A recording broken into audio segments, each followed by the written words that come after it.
नमस्कार दोस्तों, स्वागत है आपका मेरे YouTube चैनल सेलर एंकर पे। मैं हूं आपका दोस्त, आपका साथी, आपका सलाहकार अभिषेक मिश्रा। दोस्तों, किसी ने मेरे से पूछा था इंस्टाग्राम में कि एक शिप पे कितने कैडेट्स होते हैं या एक शिप पे कितने थर्ड ऑफिसर होते हैं, कितने मास्टर होते हैं। क्योंकि जो ऑलरेडी शिप पे सेल कर रहे हैं उनको तो इन चीज़ों के बारे में पता है, लेकिन जो सेलिंग पे नहीं है दोस्तों, उनको नहीं मालूम कि शिप पे क्या क्या रैंक होती है और कितने बंदे होते हैं। तो जुड़े रहिएगा मेरे साथ इस वीडियो में लास्ट तक। आपको मैं एक एक करके सारी रैंक्स की डिटेल बताऊंगा एंड उनके जो क्या काम होते हैं वो बहुत शॉर्ट में बताऊंगा, वीडियो को ज़्यादा लंबा नहीं करूंगा। तो दोस्तों, सबसे पहले शुरुआत करते हैं कैडेट। आइए कैडेट से शुरुआत करते हैं, क्योंकि यहाँ पे फिर डीएनएस कोर्स की बात हो गई। सबको हर कोई लगा हुआ है आईएमईसीटी का एग्जाम कब होगा, जीपी रेटिंग कब होगा। तो सबसे पहले शुरुआत करते हैं कैडेट। जो आप डीएनएस कोर्स करके जाते हैं वहां से कैडेट बनते हैं।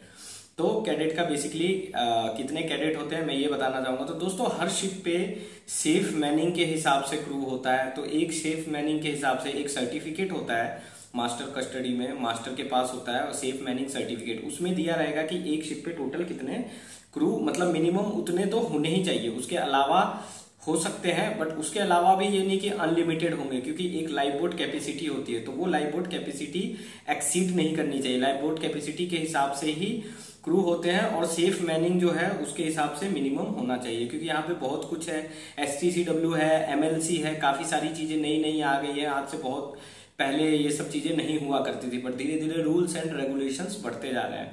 तो सबसे पहले एक शिप पे 1, 2 या 3 कैडेट होते हैं। मेरे एक शिप पे 3 कैडेट मुझे मिले हैं। जब मैं कैडेट था तब भी 3 कैडेट थे, और चीफ ऑफिसर होके भी मुझे एक शिप पे 3 कैडेट तक तो मिले हैं। और SCI वगैरह में तो ज्यादा भी होते हैं, डिपेंड करता है, मैंने बोला लाइफ बोट कैपेसिटी पे, टोटल नंबर ऑफ क्रू। तो मिनिमम 1 कैडेट तो होते ही होते हैं। किसी शिप पे नहीं होते। मेरे लास्ट शिप पे एक भी कैडेट नहीं था।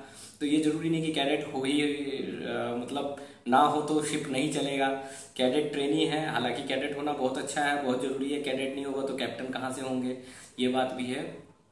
तो यूजुअली 1 या 2 कैडेट, केप साइजर वगैरह होते हैं जो बड़े शिप्स होते हैं उनमें 2 कैडेट, और हैंडी मैक्स वगैरह शिप पे जाओगे तो वहां 1 कैडेट होता ही होता है।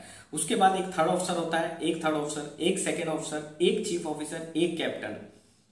ठीक है। थर्ड ऑफिसर का LSA FFA से रिलेटेड काम होता है और उसकी जो ड्यूटी होती है 8 to 12 होती है दोस्तों। जो उसकी नेविगेशन वॉच होती है 8 to 12, फिर 12 to 1300 मतलब 12 से 1 बजे दोपहर में लंच टाइम होता है, और 1 से 3 उसका मेंटेनेंस का काम होता है। LSA FFA मेंटेन करता है थर्ड ऑफिसर। अब LSA FFA जो है लाइफ सेविंग अप्लायंसेज और फायर फाइटिंग अप्लायंसेज, ये चीजें मेंटेन करता है। मतलब मेंटेनेंस इनका करेगा, जैसे कि एक्सटिंग्यूशर वगैरह चेक करना, फिर SCBA के जो सिलेंडर्स होते हैं उनको रिफिल करना, लाइफ बोट के इक्विपमेंट्स का मेंटेनेंस। तो इस तरीके से कई सारे मेंटेन होते हैं under supervision of chief officer. तो बेसिकली थर्ड ऑफिसर का ये होता है। Second officer, second officer rank बहुत बढ़िया रैंक है। मुझे सेकंड ऑफिसर की जॉब बहुत पसंद थी।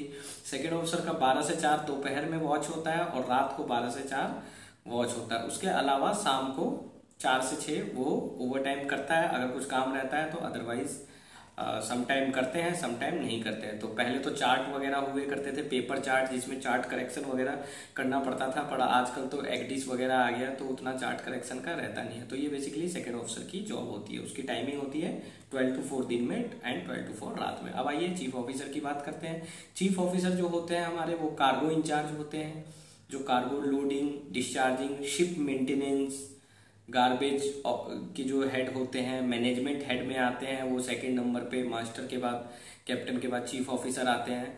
तो दोस्तों, ये चीफ ऑफिसर के काम होते हैं। ओवरऑल रिस्पॉन्सिबल होता है कार्गो का एंड अपना जो ये डेक मेंटेनेंस वगैरह, और उनके हेड जो होते हैं, जो जहाज के पूरे ओवरऑल इंचार्ज होते हैं, वो कैप्टन होते हैं।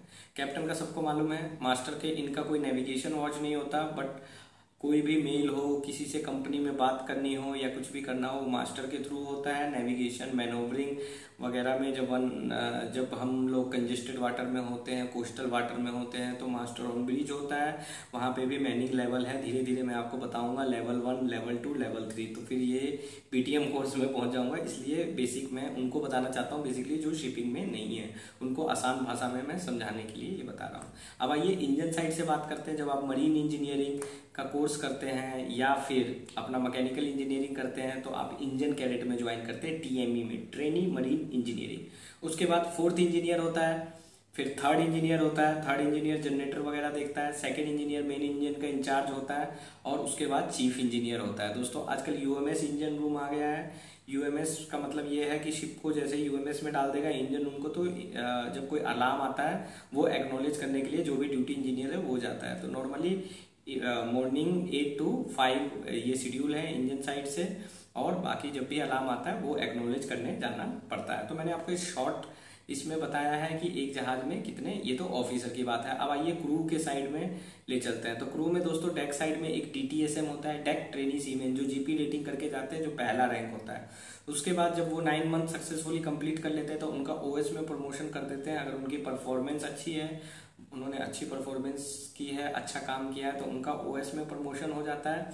फिर DTSM से OS बनता है। OS से दोस्तों एक शिप पे एक DTSM होगा, 2 OS होगा, 3 OS भी होता है या 1 OS भी होता है, बट यूजुअली मुझे 2 OS मिलते हैं। 3 AB होते हैं। AB क्या होता है? OS के बाद जो एबल सीमेन की रैंक होती है। जब आपके पास वॉच कीपिंग, COP और एक्सपीरियंस हो जाएगा तो आपका AB में प्रमोशन कर दिया जाता है। AB नेविगेशनल वॉच में ड्यूटी ऑफिसर को असिस्ट करते हैं जब डार्क आवर्स होते हैं या फिर कंजेस्टेड वाटर में होते हैं, कोस्टल वाटर में होते हैं, रिस्ट्रिक्टेड विजिबिलिटी जब होती है, तो इस तरीके से मैनिंग लेवल बनाए जाते हैं। वहाँ पे ड्यूटी AB लुकआउट के लिए रखे जाते हैं। और जब अप्रोच होता है अराइवल या डिपार्चर में, उस समय स्टीयरिंग के लिए ड्यूटी AB को बुलाया जाता है।